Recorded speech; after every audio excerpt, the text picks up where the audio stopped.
श्री गुरु चरण सरोज रज निज मन मुकुर सुधारि बरनौ रघुबर बिमल जसु जो दायक फलचार। बुद्धिहीन तनु जानिके सुमिरो पवन कुमार बल बुद्धि विद्या देहु मोहि हरहु कलेश विकार। नमस्कार मित्रों, मैं आचार्य अनुपम जोली अपने रहस्य धारा चैनल में आज देश विदेश में महाराज जी के नाम से प्रसिद्ध बाबा नीम करोली जी के बारे में, उनके जीवन के बारे में और उनके चमत्कारों के बारे में विस्तार से आप लोगों को बताऊंगा। नीम करोली बाबा भारत के एक महान हिंदू संत और गुरु थे। बचपन से ही वैराग्य की ओर आकर्षित होने वाले बाबा का जन्म ईस्वी संवत 1900 में भारत के अकबरपुर गांव में एक धनी हिंदू ब्राह्मण परिवार में हुआ था। माता पिता ने उनका नाम भगवान विष्णु के नाम पर लक्ष्मण नारायण शर्मा रखा। उनका मन संसार में नहीं रमता था। ऐसे में उन्होंने बचपन में ही मात्र 11 वर्ष की उम्र में घर छोड़ दिया और साधु बन गए। बाद में माता पिता के आग्रह तथा गुरु के निर्देश पर वह पुनः संसार में लौट आए और विवाह कर गृहस्थ जीवन जीने लगे। उन्होंने 2 पुत्रों तथा एक पुत्री को जन्म भी दिया। यूं तो वह अपने आसपास के क्षेत्रों में काफ़ी पहले से ही एक साधु के रूप में प्रसिद्ध थे, परंतु उनके एक विदेशी शिष्य बाबा रामदास ने उन्हें अंतर्राष्ट्रीय स्तर पर प्रसिद्ध कर दिया। पश्चिम की पाश्चात्यवादी जीवन शैली से दुखी अमेरिकियों ने उन्हें देखते ही अपने गुरु के रूप में स्वीकार किया और उनसे मार्गदर्शन लेने के लिए आने लगे। हॉलीवुड के मशहूर सिंगर बाबा कृष्णदास और एप्पल के संस्थापक स्टीव जॉब्स का नाम भी उनके शिष्यों की सूची में शामिल है।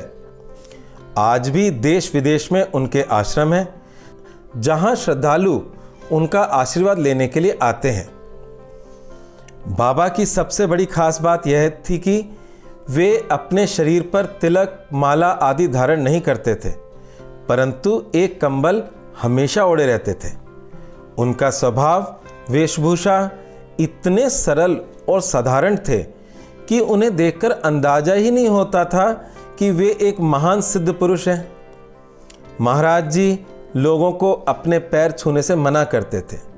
वे कहते थे, मैं कुछ नहीं हूँ, पैर छूने हैं तो हनुमान जी के छुओ।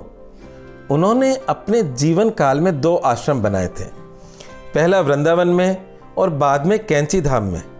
समय के साथ इन आश्रमों की संख्या भी बढ़ती चली गई। वर्तमान में उनके आश्रम कैंची, वृंदावन, ऋषिकेश, शिमला, नीम करोली गांव, फर्रुखाबाद में खिमसेरपुर के पास, भूमिधर, हनुमानगढ़ी इत्यादि भारत में, और अमेरिका में ताउस नामक जगह जो कि न्यू मैक्सिको राज्य में स्थित है, वहां पर बनाया गया है। वर्ष 1998 में बाबा ने अपना घर छोड़ दिया था। उस समय उन्हें बाबा लक्ष्मण दास के नाम से ही जाना जाता था। उनके शिष्य रामदास एक कथा सुनाते हुए बताते हैं कि अपने वैराग्य काल में एक बार बाबा लक्ष्मण दास बिना टिकट के ट्रेन में चढ़ गए। टिकट नहीं होने के कारण टिकट चेकर ने उन्हें उत्तर प्रदेश के फर्रुखाबाद जिले के नीम करोली गांव में ट्रेन से उतार दिया। इसके बाद ट्रेन को दोबारा चलने के लिए कहा गया, परंतु ट्रेन शुरू नहीं हुई। जब लगातार कई प्रयासों के बाद भी सफलता नहीं मिली, तब किसी ने टिकट चेकर को सुझाव दिया कि वे उस उतारे गए साधु को वापस ट्रेन में चढ़ा दें। बाबा के ट्रेन में चढ़ते ही ट्रेन वापस रवाना हो गई। बाबा के आग्रह पर रेलवे ने नीम करोली गांव में एक रेलवे स्टेशन बनाने का निर्देश दिया और ट्रेनों को गांव में रोके जाने लगा। यहीं पर उन्हें स्थानीय लोगों ने नीम करोली बाबा नाम दिया। बाद में वे इसी नाम से पूरे विश्व में प्रसिद्ध हुए। उनके शिष्य रामदास की भी कहानी कुछ ऐसी ही है। अंग्रेज मनोवैज्ञानिक रिचर्ड एल्पर्ट डिप्रेशन के कारण नशा करने लगे। एक बार घूमते फिरते वे कैंची धाम पहुँचे और बाबा से मिले उन्होंने बाबा को अत्यंत नशीले पदार्थ LSD की 2 गोलियां देकर कहा कि बाबा इन्हें खाने से स्वर्ग का रास्ता खुल जाता है, आप भी खाकर देखो। इस पर बाबा ने कहा कि तुम्हारे पास ऐसी कितनी गोलियां हैं? रिचर्ड ने 20 गोलियां निकाल कर दे दी। बाबा ने सभी गोलियां एक साथ खा ली और शांत भाव से काम करते रहे। नशे की गोलियां उन पर कोई असर नहीं दिखा सकी। इस चमत्कार से प्रभावित रिचर्ड ने उन्हें अपना गुरु मान लिया। बाबा ने रिचर्ड को नया नाम रामदास दिया और उस दिन से रिचर्ड स्वयं नशा मुक्त हो गए। रिचर्ड उर्फ बाबा रामदास बाद में चलकर आध्यात्मिक गुरु के रूप में प्रसिद्ध हुए। उन्होंने बाबा के चमत्कारों पर एक पुस्तक मिराकल ऑफ लव भी लिखी। रामदास के कारण ही अमेरिका के प्रसिद्ध लोगों में बाबा लोकप्रिय हो गए और अनेक सेलिब्रिटी उनके शिष्य बने। उनके चमत्कारों की लिस्ट बहुत लंबी है।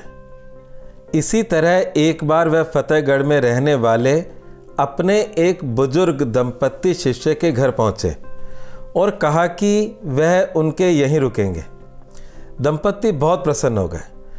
उन्होंने अपनी तरफ से उनकी हर संभव सेवा की। भोजन कर बाबा कंबल ओढ़कर सो गए। रात को दंपत्ति को बाबा के करहाने की आवाज़ें आने लगी, परंतु बाबा का आदेश था कि किसी भी परिस्थिति में उन्हें ना उठाएं। इसलिए वे सारी रात परेशान वहीं बैठे रहे। सुबह उठकर बाबा ने अपना कंबल बुजुर्ग को दे दिया और कहा कि इसे बिना देखे नदी में बहा देना। शिष्य ने ऐसा ही किया।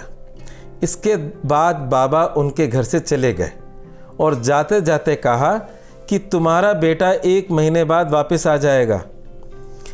शिष्य का इकलौता बेटा ब्रिटिश सेना में था और बर्मा फ्रंट पर लड़ रहा था।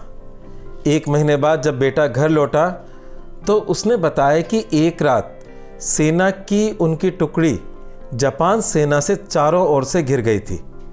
भीषण गोलीबारी हुई जिसमें उसके सारे साथी मारे गए। रात भर गोलियां चलती रही, लेकिन उसे एक भी गोली नहीं लगी। उसे ऐसा महसूस हो रहा था जैसे उसके सामने कोई अदृश्य दीवार थी जिसके पार कोई गोली नहीं आ पा रही थी। सुबह जब ब्रिटिश सेना की और टुकड़ियां आ गई तब वह सुरक्षित निकल पाया। बेटे के मुंह से इस बात को सुनकर उन्हें उस रात बाबा के कराहने का अर्थ समझ आया।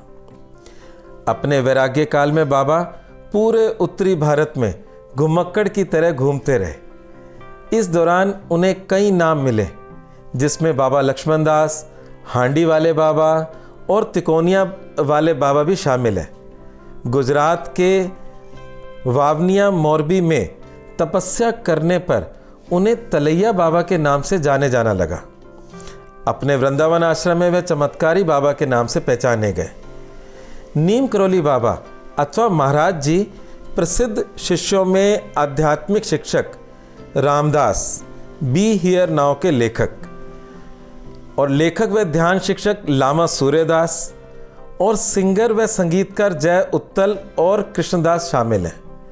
अन्य उल्लेखनीय भक्तों में मानवतावादी लैरी ब्रिलियंट और उनकी पत्नी गिरिजा, इलाहाबाद विश्वविद्यालय उत्तर प्रदेश भारत में पूर्व प्रोफेसर दादा मुखर्जी, विद्वान और लेखक येवटे रॉसर, अमेरिकी आध्यात्मिक शिक्षक माँ जयासती भगवती, फिल्म निर्माता जॉन बुश और डैनियल गोलेमन शामिल हैं। स्टीव जॉब्स भी उनसे मिलने के लिए अप्रैल 1974 में अपने मित्र डैन कॉटके के साथ भारत आए, परंतु उस समय तक वह अपने प्राण त्याग चुके थे। जॉब से प्रभावित होकर मार्क जुकरबर्ग ने कैची में नीम करोली बाबा के आश्रम का दौरा किया। गूगल के संस्थापक लैरी पेज और ईबे के सह संस्थापक जेफरी ने भी उनके आश्रम की यात्रा कर उनका आशीर्वाद लिया। प्रख्यात हॉलीवुड अभिनेत्री जूलिया रॉबर्ट भी उनसे प्रभावित होकर उनकी शिष्या बन गए। बाबा हनुमान जी के भक्त थे। उन्होंने वर्ष 1974 में एक हनुमान मंदिर का निर्माण किया। इसके बाद उन्होंने अपने जीवन काल में बहुत से मंदिरों का निर्माण करवाया। आज भी उनके कैंची धाम आश्रम स्थित मंदिर में हर वर्ष 15 जून को मंदिर के उद्घाटन उपलक्ष्य में भंडारा किया जाता है, जिसमें 1 लाख से अधिक भक्त आते हैं। महाराज जी का निधन 11 सितंबर 1973 की सुबह लगभग 1:15 पर वृंदावन में हुआ। वह रात की ट्रेन से आगरा से कैंची धाम लौट रहे थे। अचानक हृदय में दर्द का अनुभव होने पर चिकित्सक को बुलाया गया। उनके शरीर में पीड़ा होने लगी और उन्होंने खुद को अपने वृंदावन धाम ले जाने के आदेश दिए, परंतु श्रद्धालु उन्हें अस्पताल में ले गए, जहां उन्हें आवश्यक दवाइयां दी गई, परंतु उन्होंने अपने हाथ से सभी चिकित्सकीय उपकरणों को हटा दिया और गंगा जल ग्रहण कर जय जगदीश हरे जपते हुए अपने प्राण त्याग दिए। आज भी उनके आश्रम में मौजूद पॉजिटिविटी एनर्जी इतनी प्रबल है कि वहाँ आने वाले लोगों को उनका साक्षात अनुभव होता है। वहाँ लोग आते हैं, बाबा के चरणों में शीश नवाते हैं और अपनी पीड़ा, अपना दुख सब कुछ वहीं छोड़कर आगे के जीवन के लिए सकारात्मक ऊर्जा लेकर जाते हैं। हिंदू धर्म के संतों की अनवरत परंपरा में बाबा का नाम भी एक कीर्ति स्तंभ के रूप में दैदीप्यमान है, जो असंख्य लोगों को रोशनी दिखा रहा है। श्री गुरु चरण सरोज रज निज मन मुकुर सुधारि बरनौ रघुबर बिमल जसु जो दायक फलचार। बुद्धिहीन तनु जानिके सुमिरो पवन कुमार बल बुद्धि विद्या देहु मोहि हरहु कलेश विकार।